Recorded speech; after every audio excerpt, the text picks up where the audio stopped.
Assalamualaikum all of you. I hope you all are fine. So here psychologist Ariba Server. So today we have a topic about psychiatric history. So firstly we discuss about what is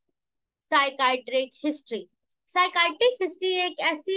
result of medical process है जिससे हम clinical work में working के time पर या field में किसी भी पर्सन की मेंटल हेल्थ प्रॉब्लम या सिस्टमैटिकली उसके मेंटल हेल्थ रिकॉर्ड्स के ऊपर इंटरव्यू करके पेशेंट के साथ उसकी मेंटल हेल्थ डिसऑर्डर्स के बारे में डिडक्शन करते हैं, डिटेक्ट करते हैं, अंडरस्टैंड करते हैं, उसके मेंटल स्टेटस एग्जामिनेशन पर साइकाट्रिक फॉर्मुलेशन के जरिए किसी भी पर्सन को हम एग्जामिन करते हैं। साइकोलॉजिस्ट जो है take history similar take history लेते हैं, इसमें वो साइकोलॉजिकल हिस्ट्री का नाम दिया जाता है इसको, जिसमें आर्टिकल्स मेनली कवर किए जाते हैं इनिशियल असेसमेंट से लेकर पर्सन के प्रेजेंटिंग कंप्लेंट्स और ऑल ओवर द थिंग्स के ऊपर। उसके बाद जो है वो हम वर्क करते हैं बैकग्राउंड के ऊपर। बैकग्राउंड ऑफ द हिस्ट्री ये है कि किसी भी पर्सन की मेडिकल या मेडिसिन पेशेंट हिस्ट्री में हम उसके account of significant of parents life से रेलिवेंस उसकी हिस्ट्री गाइडलाइन के ऊपर हम अटेम्प्ट करते हैं किसी भी सफिशिएंट या सेकंड जो है समरी के ऊपर, जिसमें किसी भी पर्सन से हम क्वेश्चन करते हैं कि how old are you, how have you been feeling lately? These are the questions which are we use in the background of the history of किसी भी पर्सन से उसकी हिस्ट्री टेकिंग के ऊपर हम ये क्वेश्चंस करते हैं। उसके बाद हम किसी भी पर्सन की जो है वो बेसिक डिटेल्स भी लेते हैं, जैसे कि किसी पर्सन के अंदर हम उसकी पेशेंट की education status, religious, occupational relationship status, address से कांटेक्ट करते हैं, जिससे हम किसी भी पर्सन की सेटिंग सिचुएशन के ऊपर या सिचुएशंस के ऊपर वर्क करके उसके अंदर से डिटेल्स लेते हैं, जिसके अंदर बहुत सारी चीजें आती हैं, जिसके अंदर उसका कल्चर भी आ सकता है, उसका सुटेबल इंट्रोडक्शन आ सकता है, उसके क्वेश्चन आ सकते हैं, फैमिली रिलेटेड क्वेश्चंस आ सकते हैं, उसके स्ट्रक्चरल क्वेश्चंस आ सकते हैं। उसके बाद एक source of method of presentation है, जिसके अंदर हम किसी भी पर्सन की जो है वो डिटर्मिनेशन को यूज करते हैं कि how did you they get to be in the interview, कि वो ये इंटरव्यू तक कैसे पहुंचे। फिर किसी पर्सन ने बताया where they refer to someone to the clinicians of their relative friends. उसके बाद हम उनसे क्वेश्चंस करते हैं कि that did they come looking for help, क्या वो भी कभी हेल्प के लिए आए थे, जो कि आप हमारे लिए हमारे पास अपनी हेल्प के लिए आए हैं, अपने ट्रीटमेंट के लिए आए हैं। These are the method of source of presentation of questions which are asking to the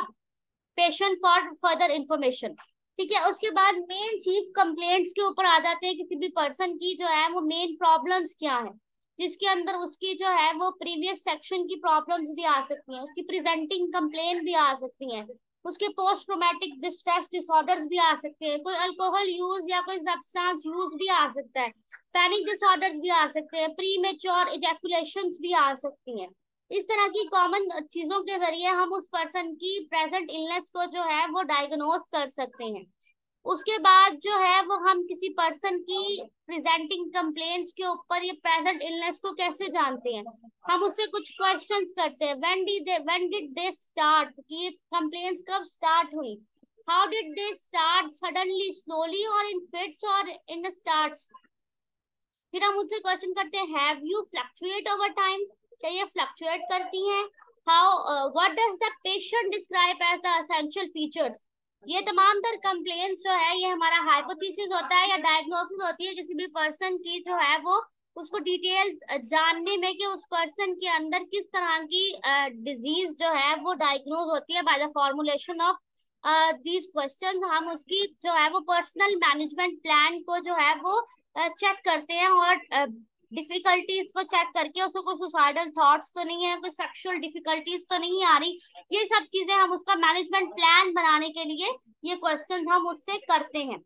उसके बाद हिस्ट्री जो है वो डिवाइड की जाती है साइकाट्रिक हिस्ट्री में और प्रीवियस एपिसोड, जो कि प्रेजेंटिंग कंप्लेंट्स भी हो सकती है और ऑनगोइंग साइकाट्रिक प्रॉब्लम्स भी हो सकती है, जिसके अंदर किसी भी तरह का सब्सटेंस यूज या ड्रग यूज हो सकता है, किसी भी फ्रीक्वेंसी के ऊपर किसी भी पर्सन को मेडिकल या साइकोलॉजिकल कॉम्प्लिकेशंस हो सकती हैं, जो कि हिस्ट्री ऑफ अटेम्प्ट में आ सकती है, जिसमें अल्कोहल का, टबैको का या इलिसिट ड्रग्स का यूज भी किसी पर्सन को इस तरह की बीमारियों में ले जा सकता है।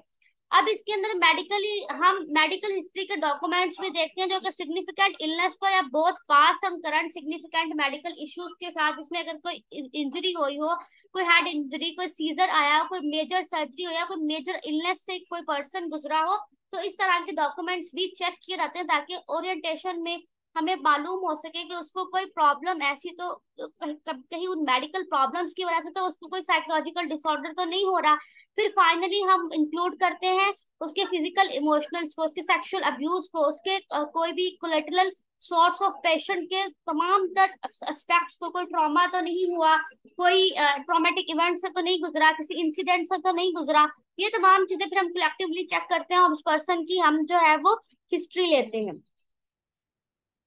उसके बाद फैमिली हिस्ट्री में रहते हैं। फैमिली हिस्ट्री में जो है वो बेसिक चीजें यूज की जाती हैं। बायोलॉजिकल फैमिली हिस्ट्री ली जाती है, उसके ऊपर कोई जेनेटिक प्रॉब्लम तो नहीं है, कोई डिप्रेशन की हिस्ट्री तो नहीं है फैमिली में, कोई एंजाइटी की हिस्ट्री तो नहीं है, किसी भी तरह की कोई भी साइकोलॉजिकल डिसऑर्डर की हिस्ट्री किसी उसकी फैमिली में तो मौजूद नहीं है, वो चीज पूछी जाती है। फिर उसके बाद कोई भी जो है वो अब्यूज ऑफ ड्रग्स या किसी भी तरह की ह्यूमिलेशन या अब्यूज का कोई सिस्टम फैमिली के जेनेटिक्स में तो नहीं आ रहा, उन सब चीजों को चेक किया जाता है। उसके बाद जो है वो डेवलपमेंटल हिस्ट्री के ऊपर वर्क किया जाता है कि डेवलपमेंटल के डॉक्यूमेंट्स के जरिए सिग्निफिकेंट इवेंट्स को चेक किया जाता है कि पेशेंट की लाइफ में ऐसे कौन से नेटल फैक्टर्स आ रहे हैं या मटेरियल्स आ रहे हैं जो उसे इलनेस या कॉम्प्लिकेशंस की तरफ लेकर जा रहे हैं विद द प्रेगनेंसी। ठीक है, फिर उसको document of delivery of childhood illness problems, यानी कि बचपन से लेकर बड़े होने तक किस किस तरह की चीजों से वो गुजरे, कौन कौन से रिलेशनशिप से गुजरे, कौन कौन से बिहेवियरल कॉम्प्लिकेशंस आए, कोई लीगल कॉम्प्लिकेशंस आए, कोई ऑक्यूपेशनल कॉम्प्लिकेशंस आए, कुछ कुछ भी हुआ स्टार्ट टू एंड, मैरिज में, पेरेंटहुड में, रिटायरमेंट प्लान में, कोई डेथ इशू हुआ, कोई लॉस ऑफ डेथ या कोई पेरेंट इशू हुआ या कोई फाइनेंशियल सक्सेस प्रॉब्लम हुई, कुछ भी हुआ उसके अंदर जो है वो उसकी